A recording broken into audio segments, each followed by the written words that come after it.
Welcome to English for You. I'm Chickling. I'm Kat. So we talked about over-tourism yesterday. Yes, we're on day 2 of talking about over-tourism. So over-tourism is like when too many tourists go to one site and maybe it causes a lot of problems. Like what's one of the problems that it causes? Well, when there's too many tourists in one certain place, it might cause a lot of damage to natural sites. There are sites or ancient buildings, structures. Yeah, historical places that you really want to try and preserve because they're probably pretty fragile. And also it scares away animals and also causes landlords to increase apartment prices so that locals can't really afford it anymore. Yeah, exactly. So there's a lot of bad effects about over-tourism. But do you think we can do anything to stop it or kind of help release the effects? So that's what we're going to find out today in day 2 of the article. Reading.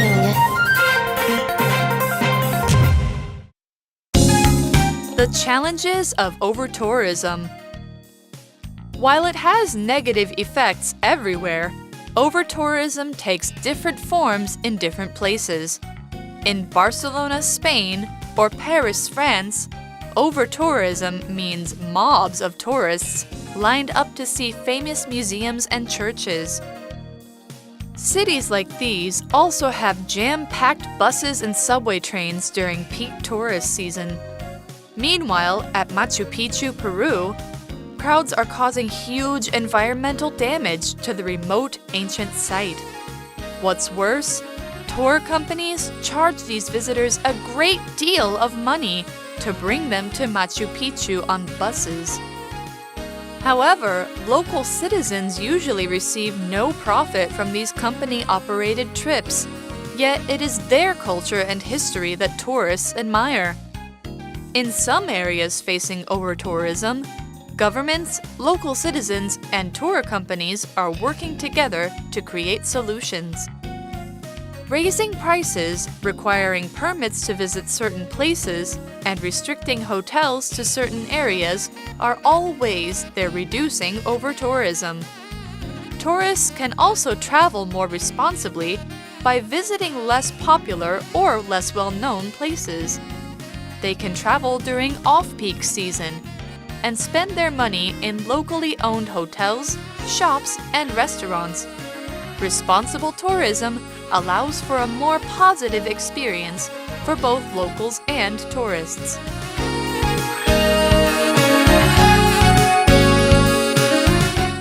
Okay, so talking about over-tourism again. While it has negative effects everywhere, over-tourism takes different forms in different places. So I wonder what kind of places it could be. Oh, but here's 2 familiar ones. In Barcelona, Spain, or Paris, France, which I've been to, over-tourism means mobs of tourists lined up to see famous museums and churches. Yeah. So we're going to talk about mob. Yeah, mobs of tourists. Mob is a group noun. It talks about a big group of people that's not following any order, but they're moving like a big cloud. You can imagine that they're kind of, not trying, they're pushing, they're like trying to, move each other forward. Maybe some people are falling down. Mob can also be a verb for what this big group does, like attacking something by going all over it. They mobbed the store that was having a sale. If there are so many tourists, they just kind of pile on each other and don't line up. That's called a mob of tourists. So mobs of 就是一群的意思。其实 mob 这个字它就是报名的意思，刚好来隐喻了这些观光客就好像报名哦，就好像 these tourists just like mobs，很多很报名，代表就是隐喻他们不好。好，我们来看一下下面几个例子。Mobs broke into the store looking for food. 暴民闯入商店寻找食物。And we also see the phrase in our last sentence, line up. What does it mean? Line up. Line up is actually kind of the opposite of mob, strangely enough, but we're using them together. It's when people go one behind the other in an orderly way, or maybe side by side, to stand in line for something. So, of course, in this case, it might be kind of both, where they're all kind of standing in line, but the line is not 1 by 1. It's maybe like 1 by 3 by 5 by 6 by. Yeah. It just kind of goes like this, and so it's kind of a line and kind of a mob. OK， Yeah. 所以 line up 就是排队成立的意思，所以一大堆报名在排队。that's kind of weird， Yeah. 很怪，不太可能 ，cause mobs don't line up, they don't know how to。 Yeah, 好了，我们看， anyway. 所以在西班牙或法国，巴塞隆纳跟巴黎这2个城市呢，过度观光。它就是像一大堆报名观光客抢着看著名的博物馆跟教堂。那我们再造一个句子哦 ，Hundreds of people lined up to buy tickets on opening night。数百人排队呢，在开幕之夜买票。So most people know how to line up. I think mobs are less common than lines. Yeah. So at least, if you have a lot of people, it'd be a very long line, but at least it probably won't be a huge cloud group of people. Okay. So anyway, cities like these, like Barcelona and Paris, also have jam-packed buses and subway trains during peak tourist season. So peak tourist season. Peak here is an adjective, which is P-E-A-K, means at the highest level, the most it can be or the highest it ever goes. Peak tourist season means it's the season when the most tourists come to that place. You can also say someone is working at their peak performance, their highest level. That means they're doing the best that they can do, and they're doing a really good job. That's why this word also talks about the top of a mountain. As a noun, peak means the very top of a mountain. Or when it's not tourist season, we actually say off-peak. So here's an example of peak as an adjective. During peak traffic, it often takes people much longer to go somewhere than usual. 所以 peak 就是尖峰、顶峰的意思。It's used as an adjective in our article, but it can also be used as a noun， 也可以当名词哦。那当名词的时候，就是有最高点或最好的点的意思。And sometimes refers to the pointed top of a mountain， 山顶的顶峰。那我们造一个句子 ：The mountain peak is covered with snow， 山顶上覆盖着雪。那么我们的尖峰时段呢，很好讲，可以说 peak hours、peak periods or peak times， 都可以当成尖峰时段。Okay, so we're talking about peak tourist season, and of course, like you can talk about that these cities have jam-packed buses and trains and subways and that sort of thing. Yeah. So jam-packed means the buses and trains have so many people on them. They are packed as tight as they can be, and there's no room for anybody. The reason we use the word jam here is because of how people are jammed against each other or into the cars. We also kind of talk about like they're packed in like sardines, Yeah. like these little fish in a can. Yeah. 好 cities like these also have jam-packed buses and subway trains during peak tourist season. 所以在旅游旺季的时候，城市都充满拥挤的巴士啊，跟地铁，下面里面都很多人。那我们来讲一下复合形容词 compound adjectives。所以分词呢，可以和名词啊、副词或形容词结合哦，用连字还有连接形成复合形容词。那么如果是被动的时候呢，就会用过去分词，就像 jam-packed 一样。Okay, so meanwhile, at Machu Picchu, Peru, crowds are causing huge environmental damage to the remote ancient site. So Machu Picchu being like that place in Peru where there was an old Incan castle. So why are we talking about remote here? Remote is an adjective, which means if somewhere is remote, it's far out of the way of cities, towns, or most people. It's hard to reach. We also use this word to talk about remote control, the thing that lets you control your TV. It's a remote control because it controls things from farther away. So here's another example. The remote village didn't get many visitors, so its people could live in peace and quiet. 所以 remote 就是遥远的、偏远的意思。It's an adjective here in the article, but when it's a noun, it is a remote control. 像刚刚我们 Kat 老师有讲到，就是遥控器的意思哦。好，那我们来看下面几个句子哦。He was born in a remote village in Nepal. 他出生在尼泊尔的一个偏远的村庄。Or Dad picked up the remote and started flipping through channels. 爸爸拿起遥控器开始转频道。And as an adjective, it also means slight. For instance, I don't have the remotest idea how they will react. 我完全不知道他们会怎么反应。Yeah, so Machu Picchu is being damaged. And what's worse? Tour companies charge these visitors a great deal of money to bring them to Machu Picchu on buses. Okay. Oh, so what's worse here? This is one of those beginning of the sentence kind of conjunctions. We're learning another fact about this problem, but instead of making it better or even the same, it makes the problem sound even worse. We use things like what's worse, what's more, what's better at the beginning of a new sentence when it's going to tell us another fact about the same thing as before, but makes it better or worse or maybe the same. Yeah. 对，所以通常就是在句子一开始，我们就会说 What's worse？ 刚刚 Kat 老师有说到，就是更糟的事，跟你说，接下来要说更糟的事情了。所以旅游公司像这些游客收很多钱，所以让他们搭巴士到 Machu Picchu 这个地方。And we see a great deal of something, it means a lot of something， 就是很多很大量，跟 a large amount of something 一样，都是后面加上不可数名词哦。So, however, local citizens usually receive no profit from these company-operated trips, yet it is their culture and history that tourists admire. So that means that the local people in Machu Picchu are not getting any money from the tourists? That's pretty bad. Yeah. That's really terrible. So actually, this is what we're talking about with the word profit. Profit is a noun. It means the money that you earn from providing a service or selling something after you've taken out the money that it costs to give that. So, for example, if you spend $5 on gas, but you make $20 from driving someone, you've got a $15 profit. That means the money that you made after gas.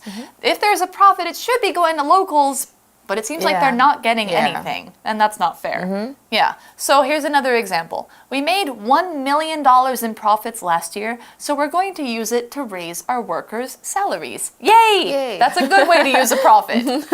所以我们说 profit 就是盈利、利润的意思。It is a noun， 在这边是当名词哦，但是我们也可以把它当成动词。She profited enormously from working with the company. 她与这个公司合作赚了非常多钱。And its use as a verb is usually accompanied by from or by doing something.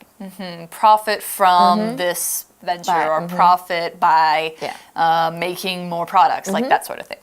Okay, so here we see another word. We're talking about the locals' culture is what tourists admire. Admire is a verb that means hold something in high respect. I like it. I think it's worth respecting means I admire it. People often admire cultural and historical sites because these places took a long time to build and they've been there for ages. In Machu Picchu's case, it's more than 500 years. You could also use this as a different kind of noun, like if you say, I have an admirer, means I have somebody who likes me. Sounds kind of nice. So here's an example of admire as a verb. I admire people who can be very busy and still manage to keep everything organized. It's not easy. 所以 admire 就是欣赏、钦佩的意思哦。It's a verb。那我们刚刚 Kat 老师有提到嘛 ，admire 就是钦佩你的人、欣赏你的人。所以这些观光客都非常欣赏这些国家的文化跟历史。那英文里面我们也可以说 to admire somebody for something。那老师刚刚那个句子里面呢，也有 company operated 这一个字，它其实就是 something that's operated by a company。那我们在中文呢就可以说成是像一个旅行社办的或旅行公司办的旅游。So it means, this is company operated, not operated by local people. So that means the companies are probably the ones getting the profits. But luckily, there are some people who are trying to do something about this. In some areas facing over-tourism, governments, local citizens, and tour companies are working together to create solutions. Oh, I wonder what kind of solutions they've come up with. Well, one thing is raising prices, requiring permits to visit certain places, and restricting hotels to certain areas are all ways they're reducing over-tourism. So they're doing a few different things to kind of make it a little harder for people to get there or a little harder for people to go to certain areas, which is probably a good thing because only the really dedicated people will want to go. So permit here is a word that we see. It's a noun, and it's like a form that you need that gives you permission. Permit, permission, the same word, to do something or allows you to do it. If you have to get a permit for somewhere, that means you need to ask somebody, probably a government, can I go here? And let somebody tell you that you can before you can go there. And you show it at the gate and you can go in. It can also be a verb. I permit something to happen. I allow something to happen. So here's another example. I got my driving permit when I was 18 and practiced until I got better and could get my license. Say permit 就是需许可证的意思，在文章中是名词，但它也可以拿来当动词的哦。譬如说啊 ，You're not supposed to park in a handicapped parking space unless you hold a special permit. Yeah. 对，就是除非你有拥有特别许可证，不然你不可以停在残障车位哦。那我们也可以用一下动词哦。Students that arrive late will not be permitted to join the class. So if it's a verb, it's pronounced as permit. And if it's a noun, it's pronounced as permit. So permit and permits. 对，那常用我们就会说 if weather or time permits. If time permits, 我会怎么样怎么样。那我们也可以说 to permit somebody to do something or to permit somebody something. For example, our teacher permitted us to use a dictionary during the quiz. Such a nice teacher. Yay, teacher. Okay. Okay, and here we see another word in here, which is restrict. Restrict is a verb which is about the opposite of permit, actually. It means you cannot do something, or you're limited in how you can do it. So hotels being restricted to certain areas means they can't run a business outside that area. A restriction is a noun form of this, restriction. We put restrictions on people's freedom. We restrict them from doing things. So we often use this with from or restrict by making somebody do something. Okay, so here's an example. People under the age of 18 are restricted from going into this bar. Only adults may enter. 好，所以 restrict 就是限制、限定的意思哦。It's a verb, and restricted is its adjective form. Yeah, so permits, have to get permits for going to certain places. Hotels are restricted to certain areas. And here's some things you can do. Tourists can also travel more responsibly by visiting less popular or less well-known places.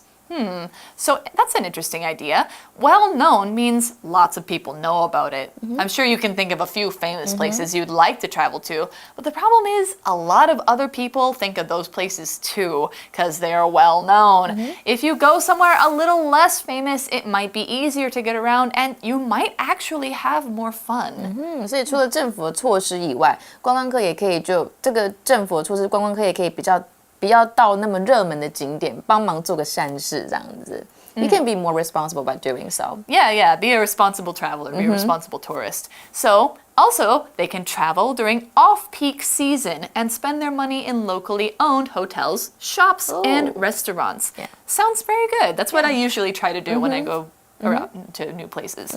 Where peak season is the time when most tourists go to places, off-peak season, what we talk about here, is when the least number of people go. Usually it's during the winter or maybe like when the weather is not so great. It's a better time to travel if you possibly can, since you won't have to deal with crowds or overbooked hotels. The people at those local shops might treat you better too because they're not so stressed out. OK， 所以除了不要到热门景点以外，他们也可以利用淡季啊 off-peak season， 就会然后在当地经营的旅馆多去消费。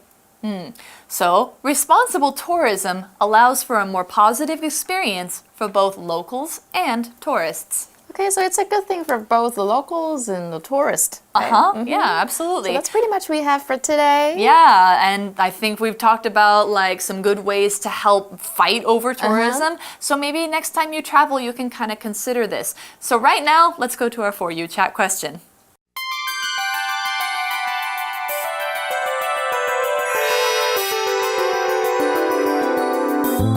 For You Chat. Okay, so for today, our For You Chat question is, and I'm going to ask Chi, what are some ways you can learn about local culture while you're traveling? Well, I think it would be a really good idea if you get to make friends with the locals. Absolutely. So maybe you can try your best to join any local activity. Maybe they have some activity that you don't see in your neck of the woods. For So, sure, you yeah. can make friends with them, and you can, during the conversations, you'll get to know more about their culture. Right. What do you think?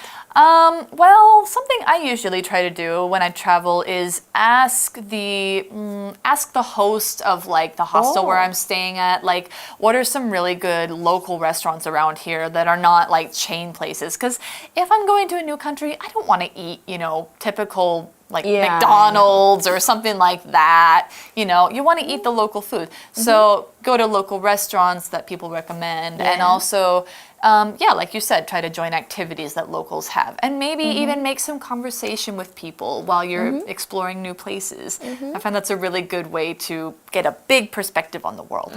So anyway, maybe you guys have some other ideas about what you can do to learn about local culture when you're traveling to new places, and you can share them with each other. So that's all we have for now. Our day 1 and day 2 are completed, so we'll see you next time. Bye-bye! The challenges of over-tourism. While it has negative effects everywhere, over-tourism takes different forms in different places. In Barcelona, Spain, or Paris, France, over-tourism means mobs of tourists lined up to see famous museums and churches. Cities like these also have jam-packed buses and subway trains during peak tourist season. Meanwhile, at Machu Picchu, Peru, crowds are causing huge environmental damage to the remote ancient site.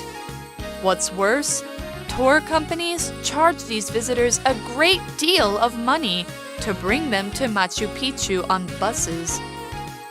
However, local citizens usually receive no profit from these company-operated trips, yet it is their culture and history that tourists admire. In some areas facing over-tourism, governments, local citizens, and tour companies are working together to create solutions. Raising prices, requiring permits to visit certain places, and restricting hotels to certain areas are all ways they're reducing over-tourism. Tourists can also travel more responsibly by visiting less popular or less well-known places. They can travel during off-peak season and spend their money in locally owned hotels, shops, and restaurants. Responsible tourism allows for a more positive experience for both locals and tourists.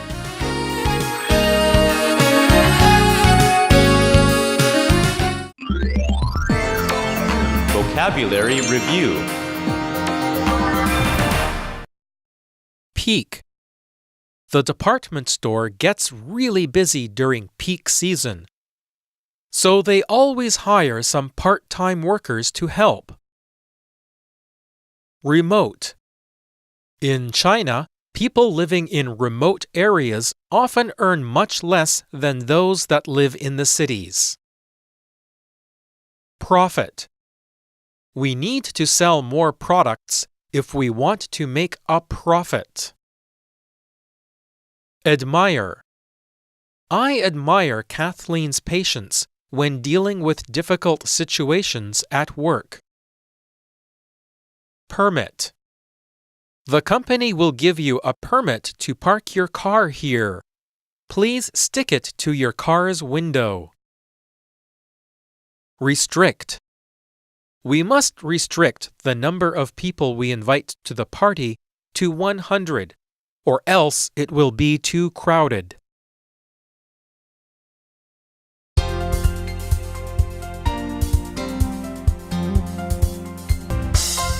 以上节目是由活用空中美语制作，活用空中美语杂志，请洽询全国各大书店。如欲索取试听教材，请来电02-2364-4000 02-2364-4000，或上网查询，网址是 www.english4u.net www.english4u.net